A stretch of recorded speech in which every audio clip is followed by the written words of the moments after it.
네, 문재인 대통령과 윤석열 당선인의 회동, 앞서 속보로 확인했다시피 3시간 가까이 2시간만 넘게 진행이 됐습니다. 많이 도와달라는 윤석열 당선인 말에 문재인 대통령은 경험을 살려 협조하겠다고 화답을 했습니다. 이번 회동으로 인사권과 대통령 집무실 이전 문제 등 그동안 충돌했던 상황들이 해소될 수 있을지 주목됩니다. 회동 결과를 토대로 자세하게 알아보겠습니다. 나이트 포커스 오늘은 최진봉 성공회대 교수, 장성철 대구 가톨릭대 특임 교수 두 분과 함께하겠습니다. 안녕하십니까? 안녕하세요. 안녕하십니까? 네, 19일 만에 역대 최대로 최장 기간으로 길어지면서 좀 조마조마했다고 해야 될까요? 지난번에도 회동이 좀 무산된 경험이 있어서 그때 무산되고 나서는 12일 만에 열렸습니다. 일단 전반적인 분위기는 좀 화기애애했던 것으로 전해지고 있어요. 네, 그렇습니다. 네 분이 만나서 만찬에서 2시간 한 50분, 정확히 만찬만 하면 2시간 한 37분 정도 되는 것 같은데요. 화기애애한 가운데 진행이 됐고 또 허심탄회 얘기를 나눴다 이런 얘기들이 나오고 있는 걸 보면 크게 문제가 되는 내용은 없었던 것 같아요. 그리고 회동 과정에서 여러 가지 얘기가 잘 상호 간에 잘 통했다 이렇게 볼 수 있을 것 같고 네. 특별히 충돌하거나 또는 어떤 그 이견이 있어서 논란이 됐던 사안은 없는 걸로 보여지면 앞으로 또 그 긴밀하게 장제원 비서실장하고 이철희 정무수석이 또 계속적으로 논의를 하기로 했다고 얘기가 나오고 있기 때문에 아마 이제 두 분 사이에 인수인계 과정에서 있었던 5년 동안 국정을 운영하신 대통령 입장에서 본인의 경험도 얘기해주고 앞으로 이런 부분을 좀 잘 준비했으면 좋겠다고 아마 요청한 것 같고 윤 당선 입장에서도 그런 대통령의 말씀 잘 듣고 또 본인이 생각할 때 빠르게 진행돼야 할 것들이 무엇인가 하는 부분에서 얘기 나누고 이런 부분으로 진행이 됐기 때문에 저는 다른 인수인계 과정과 변함없이 네. 아주 허심탄회하게 얘기들이 나누어지는 그런 좋은 기회가 되지 않았나 그렇게 생각을 합니다. 네, 지금 화면에도 앞서 그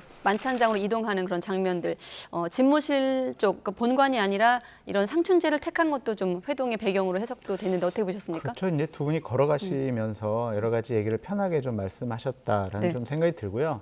저기서 이렇게 좀 문재인 대통령께서 설명하셨대요. 우리가 이 걸어가는 저쪽 뒤에가 헬기장이 있다. 그런 청와대 구석구석 좀 설명을 좀 해주신 것 같습니다. 네. 기본적으로 진심으로 축하한다, 성공을 빈다라고 말씀을 하셨고 윤석열 당선인은 많이 도와달라, 그리고 잘된 정책은 계승을 하겠다. 그리고 이런 것들은 다 축적의 산물이다. 그래서 미진한 것들은 좀 보충을 하겠다. 이런 식의 얘기를 하셨거든요. 네. 그래서 오늘의 얘기는 두 분이 만나서 악수하시고 웃고 덕담하시고 어깨 두드려주고 이럼으로써 국민의 불안감을 상당 부분 해소시켜줬다라는 생각이 들어요. 나머지 의제나 현안 문제 같은 경우에는 장제원 비서실장과 이철희 정무수석이 이제 논의를 해 나갈 것으로 보이는데 네. 의제를 합의 보는 것은 좀 쉬워 보이지가 않습니다. 나중에 차근 말씀드리겠지만 기본적으로 국민들께 현 당선인과 현재 대통령과 당선인이 한 자리에서 같이 웃고 저런 덕담을 나누는 모습만 보여준 것만 해도 성공적이었다라고 말씀드립니다. 네, 의제가 쉬워 보이지 않는다고 하셨으니까 잠시 뒤에 말씀하신 대로 좀 조목조목 따져보기로 하고 일단은 흉금을 터놓고 대화했다라는 말은 장제원 비서실장 입에서 나왔거든요. 한번 비서실장 브리핑을 한번 듣고 또 이야기를 이어가도록 하겠습니다. 네, 집무실 이전화 관련해서는 논의된 게 좀 있을까요? 추가로 예비비 관련해서도 좀 자연스럽게 대통령 집무실 용산 이전에 대한 얘기가 나왔고 문재인 대통령께서는 대통령 집무실 이전 지역에 대한 판단은 차기 정부의 몫이라고 생각한다. 지금 정부는 정확한 이전 계획에 따른 예산을 면밀히 살펴 협조하겠다. 이렇게 말씀하셨습니다. 이명박 전 대통령 사면에 대해서도 대화가 오갔는지 궁금합니다. 오늘 사면 문제에 대해서 일체 거론이 없었습니다. 네, 마지막 대목이 사면이었기 때문에 바로 여쭤보죠. 일체 거론하지 않았는데 어떻습니까? 필요성이 없어서 안 했을까요? 아니면 좀 민감하기 때문에 뒤로 미뤄둔 걸까요? 어떻게 보십니까? 제가 볼 때는 이제 그 사면 문제 같은 경우에는 전적으로 문재인 대통령의 권한 안에 있는 거죠. 현직 대통령이 하는 것이고 만약에 윤석열 당선인이 사면이 필요하다고 생각하면 네. 본인이 이제 대통령 취임하신 뒤에 할 수 있는 문제인 거라고 보여지기 때문에 이 문제 가지고 의견이 예를 들면 양측의 장제원 비서실장이나 아니면 이철희 정무수석 사이에 의견이 어느 정도 동의를 했다면 이런 문제가 의제에 올라왔겠지만 네. 아마도 의견이 좀 달라진 것 같아요. 그러니까 서로가 의견 차가 있었던 것 같고 그런 예. 부분들을 굳이 의제에 올려서 불편하게 만들 필요가 있었을까? 이거는 뭐 명확하게 사명권은 현직 대통령한테 있는 거잖아요.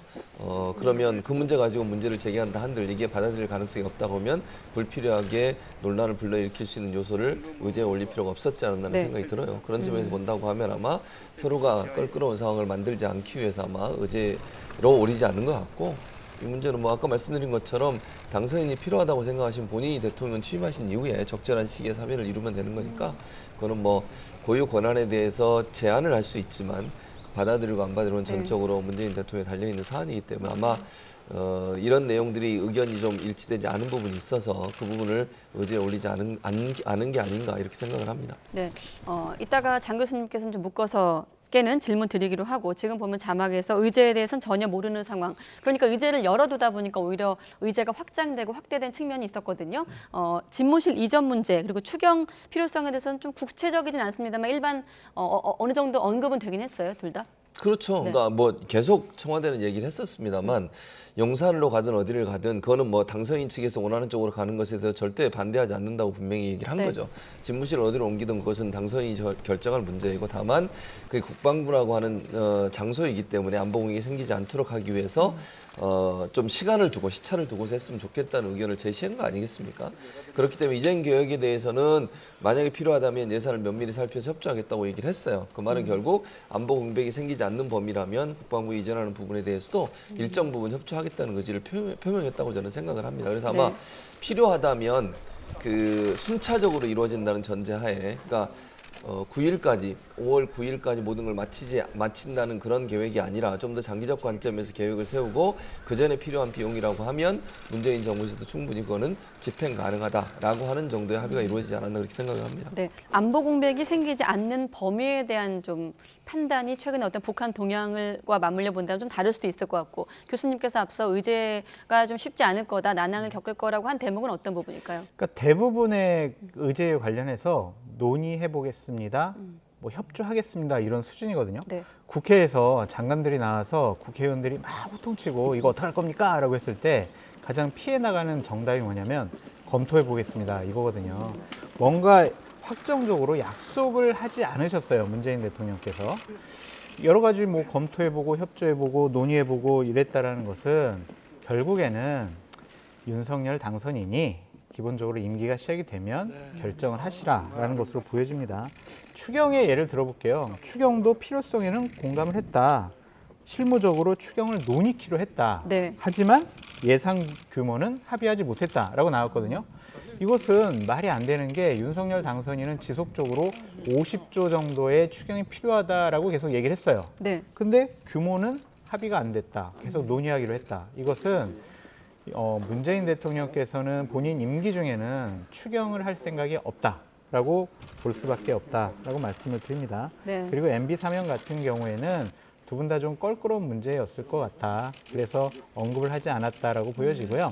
저런 회담을 준비를 할 때 기본적으로 의제 설정을 양측에서 안 했다면은 네. 결국엔 이랬을 거예요. 그러니까 장제원 비서실장 쪽에서는 윤석열 당선인에게 자, 여태까지 저희가 이런 논의를 해왔는데 문재인 대통령 측에서는 요러한 생각이 있는 것 같습니다. 그러니까 참고하십시오라는 수준이지. 자, 이 부분은 합의가 됐고요. 이 부분은 합의가 안 됐습니다. 그러니까 이 부분은 합의를 보셔야 됩니다.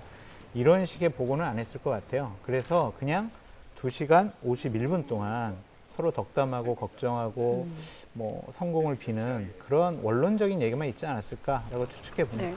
지금 화면처럼 실무 논의를 이어가기로 했다. 추경 규모도 언급하지 않았고 실무 논의로 연장될 것이다라고 예고 아닌 예고를 했고, 향후 인사 문제도 기자들 질문이 있었거든요. 인사 문제와 관련해서 최근에 어떤 정권 이양계 갈등의 하나의 원인의 큰 축으로 꼽혔던 부분이기 때문에 질문이 있었는데, 이 부분도 이철희 실장과 장제원 실장이 협의해서 처리하기로 했다. 여기에 대해서는 어떻게 전망하십니까? 그러니까 저는 협의를 하겠죠. 협의해서 어떤 경우가 나올지는 지켜봐야 된다고 네. 보여지고요.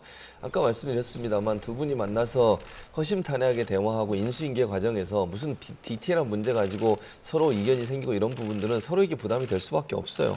그러니까 기본적으로 어느 정도의 얘기는 나눌 수 있고 이 문제에 대해서 어떻게 생각합니다라는 뉘앙스는 서로 나눌 수 있겠지만 구체적으로 이 자리를 어떻게 하고 이 자리를 어떻게 하고 이런 자리가 아니잖아요. 저 자리는. 그러니까 지금 현직 대통령과 앞으로 대통령 취임하게 될 당선인이 만나서 네. 서로가 서로에 대해서 5년 동안 있었던 일들에서 총체적으로 얘기하고 또 덕담도 나누고 또 격려도 하고 이런 자리인 것이지 저기서 무슨 세부적인 내용들을 합의하고 이럴 수 있는 자리는 저는 아니라고 봐요. 그러나 결국은 서로의 의견을 큰 틀에서 듣고 그리고 나서 이제 실무적으로 이철이 장제원 라인을 통해서 세부적인 내용들은 논의가 돼야 되겠죠. 두 분이 만나가지고 그런 얘기 하려고 만날 수 있는 상황은 저는 아니라고 봅니다. 그래서 그런 부분들은 앞으로 이제 논의 과정을 통해서 이견이 있는 부분들을 좀 맞춰가고 네. 서로 합의하는 과정을 통해서 좀 스무스하게 잘 이렇게 정권 이양이 될 수 있도록 하는 그런 과정을 가지지 않을까 이런 생각을 합니다. 워낙에 만나기 전부터 허심탄회하게 의제 없이 만날 것이다라고 알려지다 보니 혹시라도 뭐 이전의 사례에 비춰서도 그렇고요. 단독 회담, 둘이 독대를 하지 않을 것인가 관심 모았습니다만 일단 없었거든요. 차후 만날 계획도 따로 잡지 않은 상황인데 어떻게 좀 전망하십니까? 기본적으로 당선인과 현직 대통령이 두 번 만난다라는 것은 좀 드문 것 같아요. 네. 그러니까 당시에 김대중 대통령하고 노무현 대통령이 한 3번 만나셨던가요? 아마 그랬을 거예요. 그 이후에는 다 한 번씩만 만나셨던 것 같은데 지금 나눌 얘기는 거의 다 나누셨어요. 뭐 저분들의 회담과 대화가 구체적인 사안을 놓고 결정하는 건 아니잖아요. 정권 인수인계를 원만하고 더 좋게 잘 하겠습니다라고 국민 앞에 내보이는 것이기 때문에 두 번 만날 필요는 없을 것 같다. 그럴 계획은 없을 것 같다라는 생각이 들고요. 독대라는 부분에 대해서도 상당히 양측에서 좀 부담스러워하지 않았을까라는 생각이 듭니다. 네.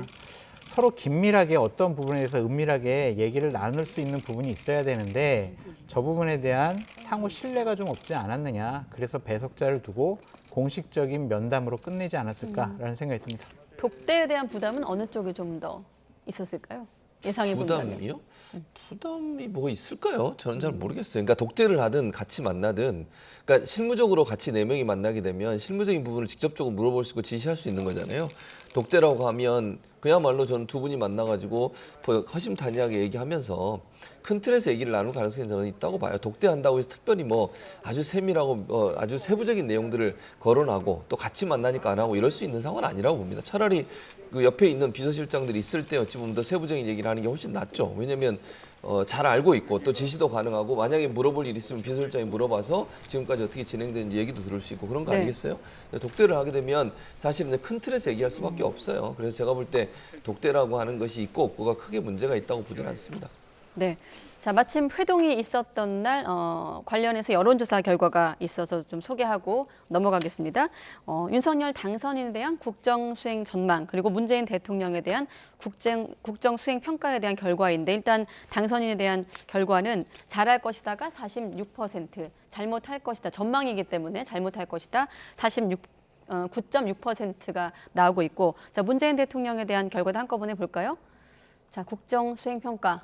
부정은 50.7%, 긍정이 46.7%입니다. 이 결과만 놓고 봤을 때 일단은 현재 권력이 미래 권력보다 국정 수행 관련한 좀 어떤 평가가 이례적으로 좀 높게 나오고 있거든요. 어떻게 보십니까? 그렇죠. 이 부분은 윤석열 당선인 측에서 상당히 좀 심각하게 받아들여야 된다라고 말씀을 드리겠습니다. 보통 인수위원 기간 그리고 취임하고 6개월 정도는 허니문 기간이라고 해서 신임 대통령 당선인에 대한 국정 지지도라든지 아니면은 뭐 잘할 것이다라는 평가가 70%, 80%까지 가는 경우가 많았었는데 네. 지금 과반수가 깨졌어요. 50% 이하란 말입니다. 그렇다면 지금 윤석열 당선인이 대선 때 얻었던 득표율보다도 지금 낮은 지금 지지도를 받고 있다라고 볼 수밖에 없어요. 이것은 왜 그럴까요?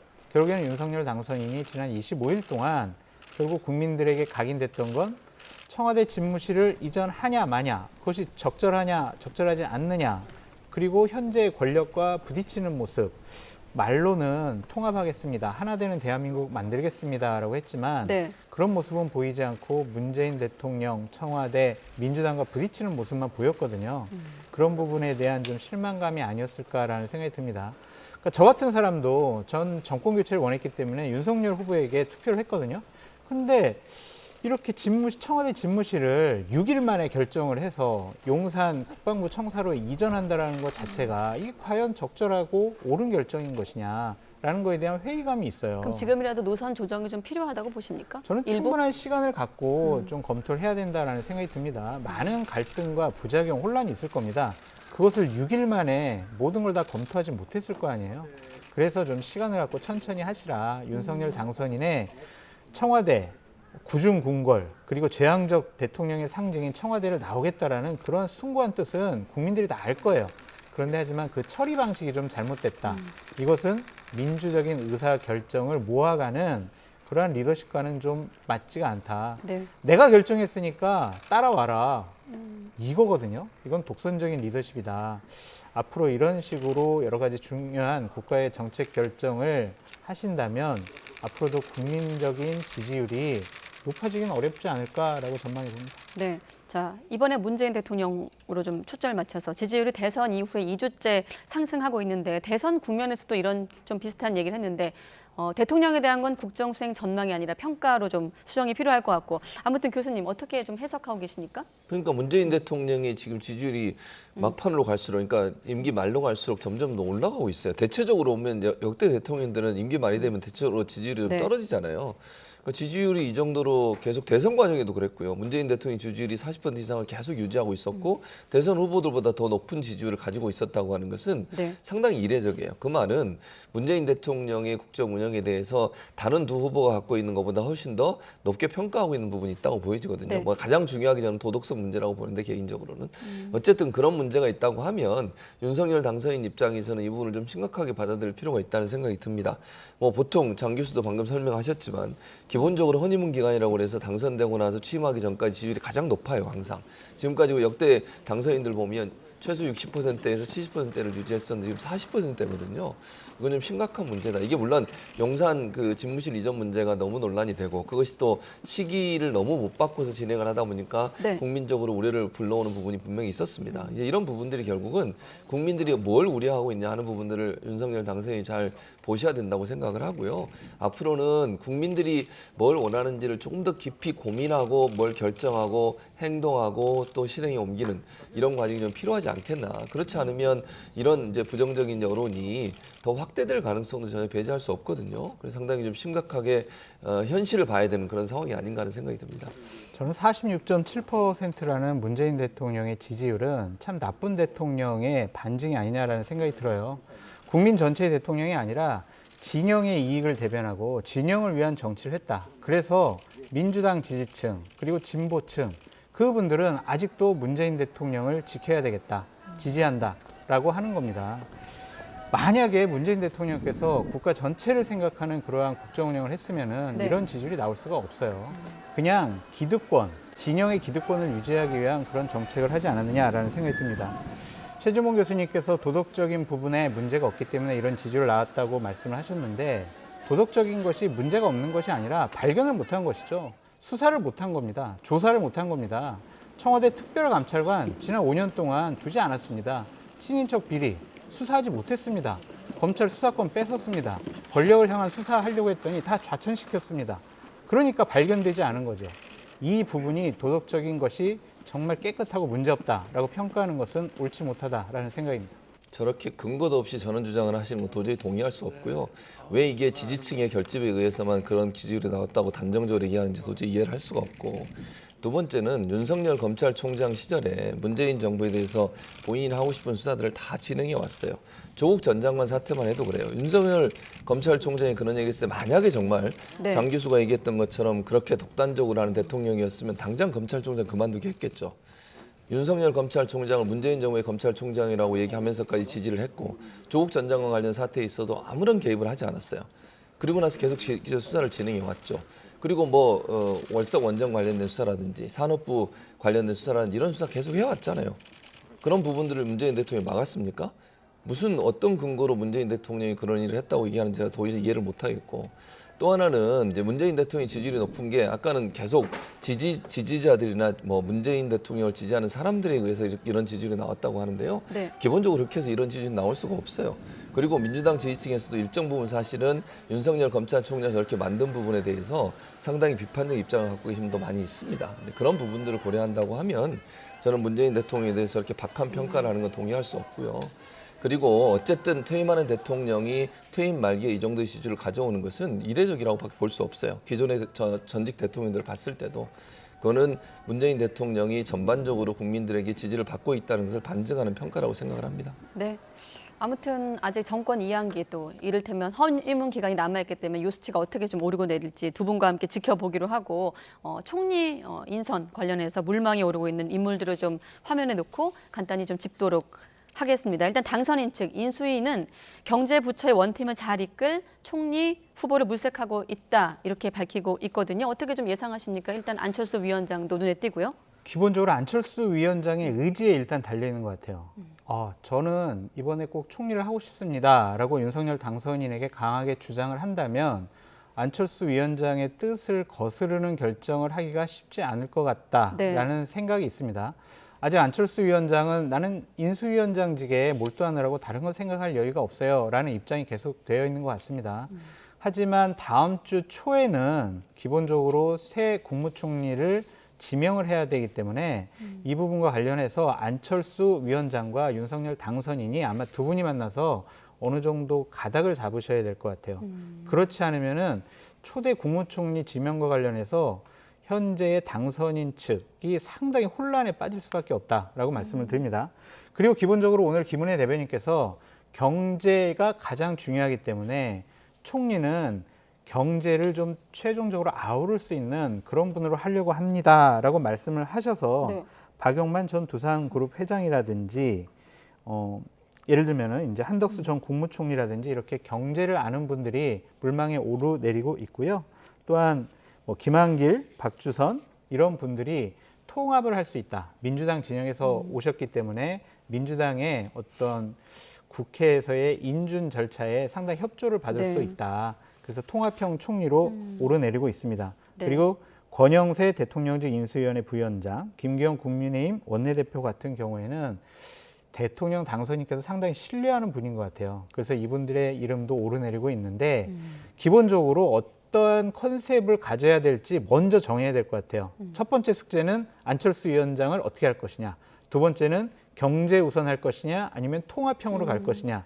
이 부분을 먼저 결정해야 될 것 같습니다. 지금 화면 속에서도 굳이 분리하면 말씀하신 대로 일부는 국민 통합형, 일부는 이제 경제 아까 당선인 측에서 원팀이라는 표현을 썼습니다만 교수님은 어떻게 전망하십니까? 저는 그 안철수 위원장이 아직도 가장 유력한 후보라고 생각해요.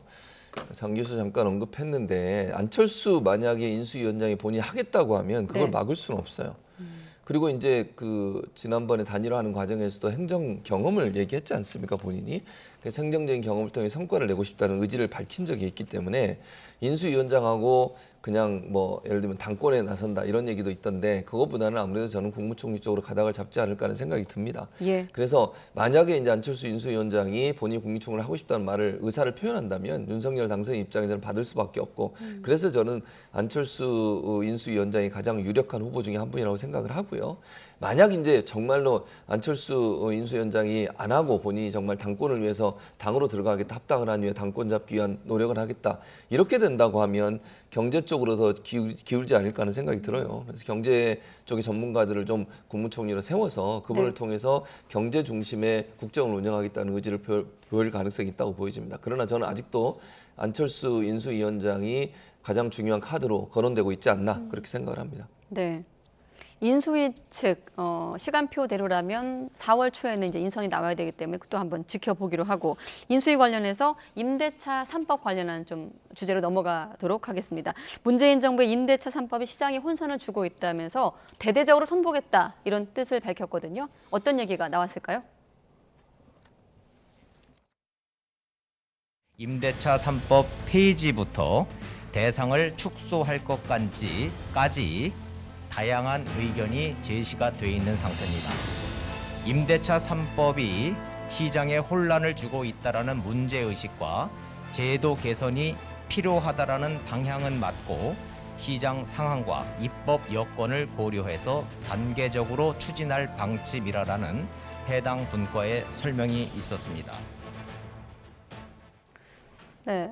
아마도 이 시장 혼란을 주고 있다는 문제의식이라는 이 원일이 부대변인 발언에 공감하는 시청자분들이 계실 텐데 또 이걸 또 자칫 잘못 건드리면 또 다른 시장에 혼란을 줄 수 있지 않느냐는 시청자분의 의견도 있을 것 같거든요. 어떻게 보십니까? 그렇죠. 임대차 3법이라는 것이 시청자 여러분 뭐 잠깐 기억을 되살려드리면 전월세 상한제가 있고요. 전월세 신고제가 있고요. 네. 가장 문제가 되고 있는 계약갱신 청구권이 있습니다. 이 계약갱신 청구권 때문에 전세 수요가 증가됐고 물량이 부족되는 바람에 전세값이 상승이 됐다. 그래서 서민들을 보호하기 위한 계약갱신 청구권이 결국에는 서민들에게 상당한 피해를 줬다. 물량을 구할 수가 없고요. 전셋집 구할 수가 없습니다. 그리고 구하더라도 상당히 전세 자금이 높아졌기 때문에 이 자금을 어떻게 끌어들일 것이냐. 대출도 막혀 있고요. 본인이 가지고 있는 돈이 부족하면은 전세 구하기도 상당히 어려운 부분이다라는 것 때문에 원일이 부대변인께서 폐지나 대상을 축소하겠다라고까지 얘기를 했는데 네. 이것은 인수위의 결심 사항이 아니에요. 이것은 기본적으로 민주당이 협조를 하지 않으면 국회 내에서 법을 축소를 하거나 폐지할 수가 없습니다. 그러니까 이런 부분을 저는 인수위 차원에서 발표하는 것 자체가 상당히 좀 잘못되지 않았느냐라는 좀 생각이 들어요. 여소야대 국면을 그렇죠. 말씀하시는 그러니까 거죠. 이것은 국회 내에서 여야 간 협조할 사항이지 인수위에서 우리는요 폐지할 겁니다. 축소할 겁니다. 이렇게 얘기하면 민주당이 그래요. 인수위가 얘기했으니까 저희가 좀 폐지나 축소에 협조하겠습니다. 이렇게 하겠습니까? 올해 7월이 지금 2년 지금 만기가 오는 때잖아요. 그러면은 전세값이 더 상승할 수가 있습니다. 그 전에 당연히 이 임대차 3법은 어느 정도 논의를 해봐야 되지만 인수위의 저런 밀어붙이기식 논의는 결국에는 민주당의 반발만 이끌어낼 것이다. 그래서 네. 이 부분은 상당히 조심스럽게 다뤄야 될 부분이다라고 말씀드립니다. 네. 지방선거 앞두고 사실 유권자들, 국민들 입장에선 정치권이 주는 메시지를 좀 가려들을 필요가 있겠습니다. 어느 쪽을 불구하고요. 네. 그러니까요. 그러니까 지금 말씀하신 것처럼 사실은 임대차 3법의 부작용, 그러니까 원래 원했던 부분보다는 원하지 않은 부분으로 간 부분이 있는 부분은 손볼 필요는 있다고 저는 봐요. 네. 그래서 이거는 국회가 나서서 여야가 머리를 맞대고 어떻게 그럼 바꿀 수 있을까 하는 부분을 고민해야 한다고 봅니다. 그러니까 일반 이제 전세를 원하는 분들이 피해를 당한 일이 없도록 할 수 있는 방안들을 마련해야 되고요. 장 교수 잘 설명하셨던 것처럼 민수위가 나서서 이걸 너무 띄우는 것은 그렇게 바람직해 보이지 않아요. 네. 결정권이 없는 곳이고요. 국회가 여야가 합의를 해서 이 부분을 좀 더 논의할 필요가 있다고 생각이 듭니다. 왜냐하면 사실은 대선 기간에 이재명 지금 현재 상임고문이고 당시 후보였던 분도 이 부분에 대해서는 많은 부분 좀 변화가 필요하다는 지적을 한 적이 있어요. 그래서 저는 민주당도 사실 원래 원하던 방향으로 가지 않고 부작용이 낳는 부분이 있다면 그거는 손보면서 가야 되는 거 아니겠어요? 네. 법을 일정 부분 고치더라도. 그래서 이 부분은 여야가 좀 머리를 맞대고 정말 국민들이 필요로 한 게 뭔지 또 주민들이 실제 느끼는 불편함은 뭔지 하는 부분들을 좀 네. 심도 있게 논의할 필요가 있지 않겠나 이런 생각을 합니다. 네. 자, 이번엔 전국 장애인 차별 철폐 연대 얘기로, 아니 국민의힘 이준석 대표 얘기로 넘어가겠습니다. 이준석 대표가 잇따라 비판에 나서면서 논란이 격화하고 있는데요. 정치권에선 혐오 정치라는 비난들도 쏟아지고 있습니다. 관련 발언부터 들어보시죠. 저는 전장현에게는 사과할 일이 없고요. 지하철 출입문에 휠체어를 끼워 넣고 운행을 중지하도록 해가지고 다수의 불편을 야기해서 본인들의 뜻을 관철하는 것은 매우 비문명적이라고 제가 이야기한 것이거든요. 전장현이라는 사실 장애인 단체 중에서는 투쟁 방식이 강력한 것이지 5개의 어떤 법정 단체에 비해 가지고 대표성이 약하거든요. 그렇기 때문에 저는 그곳의 의견이 꼭 항상 옳은 것이라고 받아들이고 움직일 필요는 없다 이렇게 생각합니다. 장애인 단체가 이동권 보장을 비롯한 권리 확대를 요구하는 것은 헌법적 권리를 실현하기 위한 것이고 여야와 정부는 이들의 요구에 귀를 기울여야 하는 것이 매우 당연한 책무입니다. 여야는 장애인 단체에서 요구한 특별 교통수단 지원 방안을 마련하기 위한 지속적인 협의를 반드시 이어가야 합니다. 적절한 단어 사용이나 적절한 소통을 통해서 여러분과 마음을 나누지 못해서 정말 죄송하다는 말씀 정치권을 대신해서 제가 대표로 사과드립니다. 정말 죄송합니다, 여러분. 네, 무릎을 꿇는 오늘 뉴스에서 많이들 보셨을 겁니다. 김혜지 국민의힘 의원 무릎 사과까지 보셨는데, 자, 이준석 대표 장애인 단체 출근길 시위에 대해서 비문명적 불법 시위를 지속하고 있다는 입장인데 여전히 지금 이런 최근 논란 이후에도 입장이 바뀌지 않고 있습니다. 그렇습니다. 아주 강경한 입장을 내세우고 있어요. 저는 좀 양쪽을 다 비판을 하고 싶어요. 그러니까 전국 장애인 차별 연대 같은 경우에는 저분들이 과연 지금까지 여러 가지 행태가 장애인들의 권익 향상을 위해서 일을 해왔는가라고 회의하지 않을 수가 없습니다. 작년 11월에 있었던 예를 들면요. 그 반미 자주대회 같은 경우에는 거기에 주요한 주최한 곳이 전장현이었었거든요. 거기서 뭘 주장했냐면 미군 나가라, 한미동맹 해체해라 이러한 구호를 외쳤었고요. 그 내란 선동으로 9년을 받았던 이석기 씨를 석방하라고 계속 요구했던 단체입니다. 그러니까 그런 단체가 박원순 시장 때나 아니면 문재인 정권 시절에 저런 장애인 출근길에 관련된 여러 가지 혜택 그리고 보호를 해달라라는 것에 대해서 그렇게 요구한 적이 없어요. 지금 윤석열 당선인이 기본적으로 당선이 되고 나서 지금 저러한 투쟁을 벌이는 것 자체가 반 국민의힘 투쟁을 하는 것이 아니냐? 반 윤석열 투쟁을 하는 것이 아니냐? 이런 비판을 충분히 받을 수 있다고 생각이 듭니다. 그런 부분에 대해서 이준석 대표가 저분들의 의도의 순수성에 대해서 지적을 하는 것이다 라고 말씀을 드려요. 그렇다고 하더라도 이준석 대표는 야당 지도자입니다. 그리고 곧 한 40여일 있으면은요, 여당 당대표가 돼요. 저렇게 어렵고 힘들어한 약자분들이 어려움을 호소하면 저분들이 우리 편이 아니더라도 저분들의 어려움을 해소해주고 해결해주는 것이 바로 정치인, 정치 지도자가 할 일이다. 이준석 대표의 오늘 여러 가지의 좀 발언들은 차기 지도자 아니면은 야당 지도자, 곧 여당 지도자가 될 분으로서는 부적절한 말을 좀 하신 것이 아니냐라는 생각이 들어요. 정치는요, 갈등을 해소하는 것이지 갈등을 조장하는 것이 아니다라고 말씀드립니다. 네, 일단 지금 지하철에서의 출근길 시위는 장애인들의 이동권 보장에 대한 시위였기 때문에 여기에 대한 이제 판단을 좀 듣고 싶은 건데요. 네, 아무튼. 일단 이제 장 교수가 했던 말씀에 제가 팩트 체크를 해드리면 네. 지하철에서 장애인들이 시위를 벌린 건 2002년부터예요. 그러니까 총 20년이 됐습니다. 이게 이준석 대표도 그 얘기를 하시던데 문재인 정부 때는 아무 얘기 안 하시다가 윤석열 당선인이 당선되고 나니까 이런 얘기한다. 문재인 정부 때도 했습니다. 했었고요. 지속적으로 해왔습니다. 지금도 가면 물론 지금도 하고 계시지만 예전에도 해왔고 이명박 전 대통령 때도 했었고요. 그래서 이명박 전 대통령이 2002년 당시만 해도요. 서울시장일 때 약속을 한 게 있어요. 엘리베이터 다 만들어주겠다. 네. 물론 약속 못 지켰습니다. 그리고 박원순 시장도 약속을 했지만 약속을 다 못 지켰어요. 지금 현재 서울 지하철 275곳 중에요. 21곳에 엘리베이터가 없습니다. 이제 문제가 되는 거냐면 예전에 이제 리프트라 그래서 그 계단 옆에 붙어 있는 거 있지 않습니까? 이거 타고 다니시다가 사고 나서 사망하신 분이 지금 3명 정도 계세요. 1999년도에 해화역에서 그랬죠. 다쳤죠. 그때 오이도역에서도 사망사고가 있었죠. 발산역도 그랬고요. 이런 문제들 때문에 이분들이 20년 동안을 동일한 얘기를 하고 계시는데 이 부분이 전혀 반영이 되지 않고 있는 겁니다. 물론 출근 시간에 이분들 때문에 여러 가지 불편을 겪으시는 분들 분명히 있을 겁니다. 그분들 불만 있으시겠죠. 저는 충분히 이해합니다. 그런데 한편으로 생각하면 이분들이 20년 동안 그렇게 외쳤는데도 해결이 안 된 부분들을 해결할 방법이 없으니까 결국 이 방법을 택하지 않았다는 생각이 들어요. 이게 뭐 이분들은 모르겠습니까? 일반인들이 좀 불편하고 어려움을 겪을 거 다 알 겁니다. 그럼에도 불구하고 본인들 입장에서는 이렇게 이동권 제발 지하철 좀 탈 수 있게 해달라고 요청하는 부분들이 20년 동안 이루어지지 않은 부분에 대한 안타까움의 표현이라고 생각을 해요. 그래서 저는 이제 이준석 대표한테 꼭 하고 싶은 말씀이 있어요. 제가 하고 싶은 말이 있습니다. 이분 정말 대표시잖아요. 지금 야당의 대표고 여당의 대표가 될 텐데 정치는 저렇게 하면 안 된다고 저는 봅니다.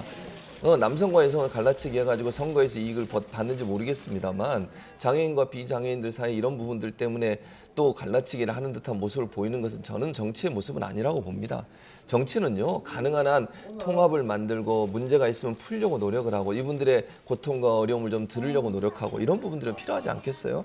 근데 이분들에 대해서 저렇게 막 몰아붙이고 힘없는 약자고 사회적 약자들인데 저렇게 해가지고 본인한테 어떤 도움이 있는지 제가 잘 모르겠습니다만 이런 모습은 국민들이 볼 때는 결코 좋은 모습으로 보이지 않을 거라는 생각을 합니다. 저도 팩트 체크만 하나 말씀드리면 제가 말했던 시위는 뭐냐면 역사 아니라 역사 밖에서 저분들이 이동권을 보장해라 라는 시위를 하신 적은 계속 있었어요.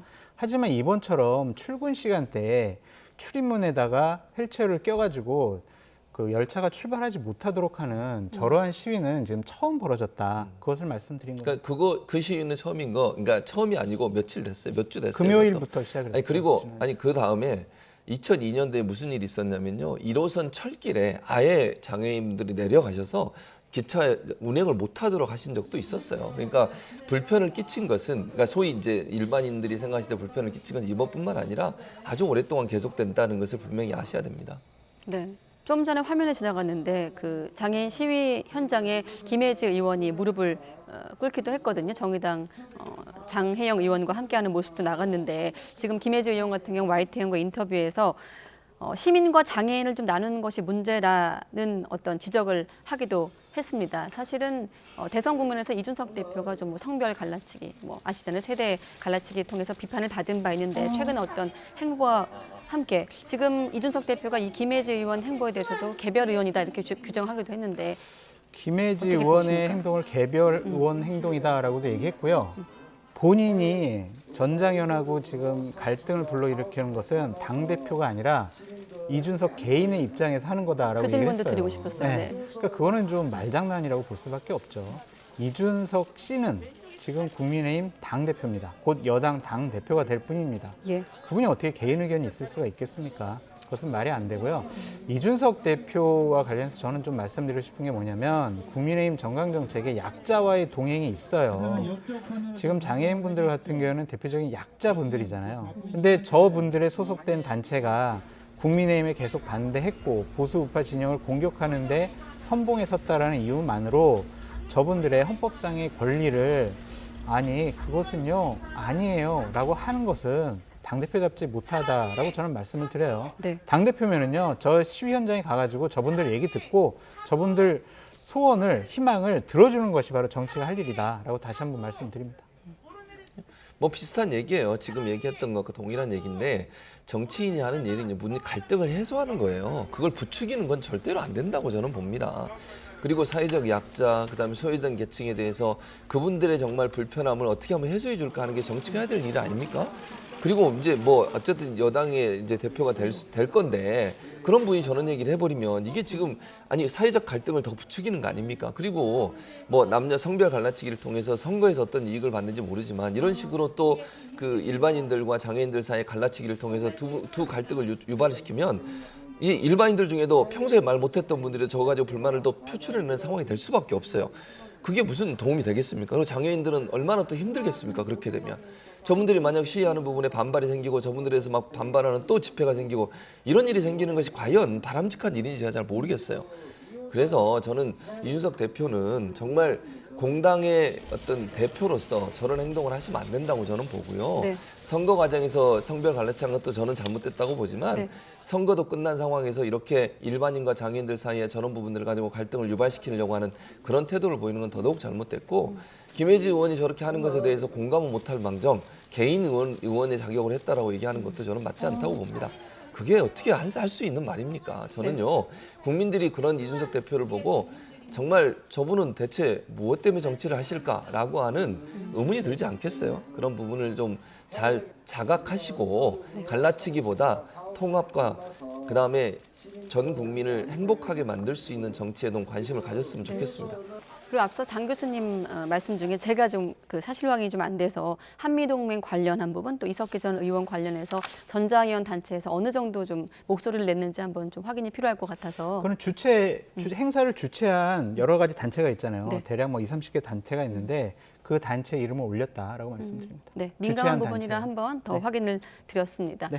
네, 그리고 이번엔 민주당 관련한 얘기로 넘어가 보겠습니다. 자, 산업부 블랙리스트 의혹과 관련해 검찰이 압수수색에 나섰는데, 오늘은 한전 산하 4개 공기업에 대해서 압수수색을 벌였고, 민주당은 이런 검찰 수사에 대해서 정치 보복 의혹을 제기하며 강하게 반발했습니다. 민주당 발언부터 들어보시죠. 문재인 정부에 대한 청부 수사로 전국 주도권을 틀어쥐고 반대 세력을 탄압하는 검찰 독재의 시작은 아닌지 국민적인 우려가 큽니다. 사실상 종결 수준에 접어들었던 사건을 검찰이 대선이 끝났다고 이렇게 기다렸다는 듯이 다시 끄집어냈습니다. 아무런 추가 물증이나 정황도 없습니다. 달라진 것이라곤 정치 보복을 공언해왔던 윤석열 후보가 당선됐다는 점 이것 하나밖에 없습니다. 구체적으로 뭐라고 말씀드리긴 좀 그렇지만 압수수색 동부지검에서 했다는 보고받고 참 빠르네 라고 제가 표현했습니다. 네. 참 빠르네라는 표현은 정권 교체기였던 검찰 움직임을 박범계 장관이 언급을 한 것 같은데 참고로 2019년 자유한국당이 고발한 지 3년 만에 강제 수사에 들어갔습니다. 어떻게 해석할 수 있을까요? 그러니까 저는 이제 시기의 문제라고 생각해요. 동부지검에서 예를 들면 수사를 한다, 뭐 수사할 수 있죠. 뭐 고소가 들어왔으니까 수사를 해야 되겠죠. 네. 그럼 왜 그때 안 했을까 하는 의문이 들어요. 그래서 저는 이제 수사 결과가 어떻게 나올지 모르겠지만 이런 이제 이 괜히 오해를 불러일으킬 수 있는 행동을 한 거잖아요, 동부지검이. 그 당시에 수사가 고소가 들어왔을 때 그 고소 받아가지고 바로 수사를 했으면 이런 문제가 발생하지 않았을 겁니다. 정권 교체기에 이제 윤석열 당선이 되고 나니까 이런 행동을 보이게 되면 당연히 지금 민주당 입장에서는 이거는 정치 보복이라고 얘기할 수밖에 없는 거죠. 네. 뭐 저는 그리고요 상식적으로 생각을 해보겠습니다. 고소 들어와서 수사를 그 당시에 했던 게 더 수사가 잘 되겠습니까? 3년 지나서 증거도 많이 없어졌을 가능성이 있는데 지금 수사하는 게 더 합리적인 수사라고 볼 수 있을까요? 수사의 원칙에도 저는 맞지 않는다고 생각해요. 그럼 왜 그때 문제가 있다고 생각했으면 그때 강제 수사를 왜 안 했는지 잘 모르겠는데 검찰의 이런 태도, 이런 행동, 시기적인 문제 때문에 결국은 괜히 불필요한 오해를 불러일으킬 수 있다는 점을 지적해드리고 싶고요. 네. 이런 일이 계속 반복이 되면 결국 지금 이제 야당이 될 민주당 입장에서는 계속 정치 보복 프레임으로 갈 수밖에 없어요. 왜 그 당시에 안 하고 이렇게 3년이나 지나서 이제서 압수수색을 하고 갑자기 이렇게 하느냐 하는 부분에 대해서 논란이 될 수밖에 없기 때문에 검찰은 정말 공정하게 하려면 시기나 아니면 여러 가지 오해를 불러일으킬 수 있는 상황이 만들지 않고 공정하게 수사가 이루어지고 있다는 이미지를 만들 수 있도록 노력하는 게 필요하다. 그래서 이번에 이 3년 만의 강제 수사는 시기적으로 참 묘하게 지금 정권 이양기에 교체기에 이런 일이 벌어지게 되니까 결국 여러 가지 의혹과 불편한 어떤 불만들이 나올 수밖에 없는 상황이 아닌가 하는 생각이 듭니다. 네, 해석이 분분한 상황에서 일단 검찰은 확대 해석에 선을 긋고 있긴 합니다. 네. 검찰에서는 두 가지 이유를 대서 지금 수사하고 있는 이유에 대해서 설명을 했습니다. 하나는 뭐냐면 최근 환경부 블랙리스트 사건을 대법원에서 법리적으로 죄가 된다고 판단을 했다. 네. 그래서 우리가 산업부 블랙리스트 사건을 수사하고 있다라는 것이고 또 하나는 어제 중요한 기사가 하나 나왔었는데요. 당시에 동부지검장을 맡았던 일부의 동부지검장들이 증언을 했어요. 우리가 그 당시에 수사를 제대로 못한 것은 당시에 일부 검사장들이 야 이거 산업부 블랙리스트 이거 뭐 수사할 것도 아닌 거 아니야? 무혐의 아니야? 그랬다라는 그런 압박을 줬다라는 내부 증언이 나왔습니다. 그래서 일선 수사 검사들이 아니 이것은 문제가 됩니다 라고 버텨가지고 지금까지 무혐의 처리 안 하고 계속 버틴 거다. 그래서 윗선의 압력과 대법원의 판결 때문에 지금 수사할 수밖에 없었다라는 것이 검찰의 증언입니다. 네, 자 시간이 거의 다 됐는데 정치 뉴스 보신 분들이 좀 궁금해하실 것 같아서 간단히 확인하고 마무리 짓도록 하겠습니다. 최근에 영부인 김정숙 여사 의전 비용 관련 논란이 불거지고 있는데, 자 문제를 제기하는 쪽과 또 지금 여기에 대해서 방어하는 쪽에서는 뭐 이를테면 논두렁식의 시즌 2를 보는 것 같다 이런 좀 공방이 있거든요. 좀 간단히 좀 설명해 주시죠. 그러니까 저는 이렇게 생각해요. 그러니까 이 지금 문제를 제기하는 쪽에서는 이제 김정숙 여사가 여러 행사에 나온 여러 가지 이제 보도된 사진들 있지 않습니까? 그 네. 사진만 가지고서 옷을 어떤 걸 입었다, 뭐 예를 들면 엑서사를 뭐 했다 이런 것들을 쭉 리스트를 만들었더라고요. 뭐 참 정성이 대단하다는 생각이 드는데 어쨌든 뭐 그런 거 가지고 문제를 삼는 것도 저는 상당히 좀 그렇습니다. 개인적으로 그렇고요. 물론 지금 청와대 입장에서는 모든 걸 막 밝히질 않았어요. 근데 개인이 사신 옷도 있을 것이고 또 이미테이션이라고 보통 그러잖아요. 원래 고가의 것들이 이제 이미테이션 정도 모조품으로 들었을 가능성도 있고, 그리고 본인이 어떤 옷을 샀고 어떤 옷을 또 이제 만약에 특활비로 구입했는지 모르는 거예요, 지금은. 근데 어쨌든 지금 문제를 제기한 쪽에서는 입었던 옷이나 아니면 어디 해외 방문했을 때 입었던 여러 가지 화면의 영상들만 보고 옷 리스트를 쫙 뽑아놨거든요. 그러니까 현재는 아직까지는 정말 어느 정도의 돈이 거기에 투입이 됐는지 어떤 걸 어떻게 구매하셨는지 모르겠어요. 네. 이런 문제가 정권 말기에 또 불거져서 좀 안타깝다는 생각이 듭니다. 네, 시민단체에서 경찰에 이제 고발을 했는데 대통령 지정 기록물과도 좀 연관이 있고요. 그렇죠. 네. 대통령 지정 기록물이 되면은 최하 15년, 최장 30년까지 공개가 되지 않아요. 그러니까 이 부분과 관련해서는 청와대가 공개를 해야 되지 않느냐라는 것이 저희 생각입니다. 왜냐하면은 박근혜 정권 시절에 문재인 대통령 계속 뭐라고 하셨냐면 2015년도서부터 특활비 사용 이거 다 공개해야 됩니다. 그래가지고 투명하게 공개를 해서 국민 여러분이 알아야 됩니다 라고 얘기를 하셨어요. 그랬는데 지금 특활비, 청와대 특활비 한 번도 공개된 적 없고요. 민주당이 결국에는 이 김정숙 여사 옷값 문제와 관련해서 부메랑 맞은 것이다. 왜냐? 지난번 탄핵 국면에서 박근혜 전 대통령의 옷 가지고 민주당 의원들이 어마어마하게 많이 공격을 했어요. 청와대 특활비 가지고 산 거 아니냐? 이것은 세금 횡령이다. 이런 식으로 공격했거든요.